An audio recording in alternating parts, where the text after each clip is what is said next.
पियर हरदिया में पियर भइल देहिया, जात बारू नेहिया के तोड़ हो।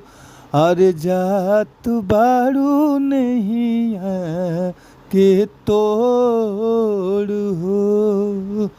तो जी हाँ, आप सब कैसन बने जा, और आशा ना बल्कि विश्वास बा कि आप लोग मस्त होखब जा, खुश होखब जा। और हम बानी आप सबके भोजपुरी गायक व गीतकार नीतीश सिंह, और रउआ सबके बीच में बहुत ही ज़बरदस्त, बहुत ही लाजवाब हम डुएट माइटर लेके आ गइल बानी, जौन की लड़का लड़की के दोनों आदमी के गावे के बाटे, डुएट माइटर बाटे। तो आप लोग अगर अच्छा माइटर खोजतानी, अच्छा माइटर आप लोग के नइखे मिल पावत, तो आप लोग हमारी यूट्यूब चैनल के सब्सक्राइब कर ली, जौना यूट्यूब चैनल के नाम बाटे भोजपुरी संगीत लिरिक्स। तो आप लोग हमारी यूट्यूब के ज़रूर सब्सक्राइब चैनल कर ली, और घंटी के दबावल रउआ सभे मत भुलाइब जा।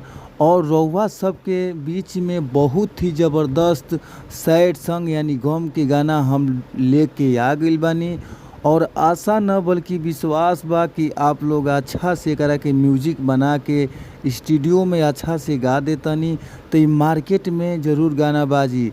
तो रउआ सब एकरा के अच्छा से गाई जा। अगर अच्छा आवाज़ बा, अच्छा से करा के लय से गा देतनी, तो बिल्कुल मार्केट में गाना बाजी है भैया। तो आई जा आप लोग के बीच में हम मुखड़ा सुनावतानी, जहाँ लड़की लिखल बा उजा लड़की के लाइन बा, जहाँ लड़का लिखल बा उजा लड़का के गावे के बा। तो आई जा आप लोग के बीच में हम मुखड़ा सुनावतानी, आप लोग ध्यान से सुनी, गौर से सुनी। तो ली जा, सुनी जा।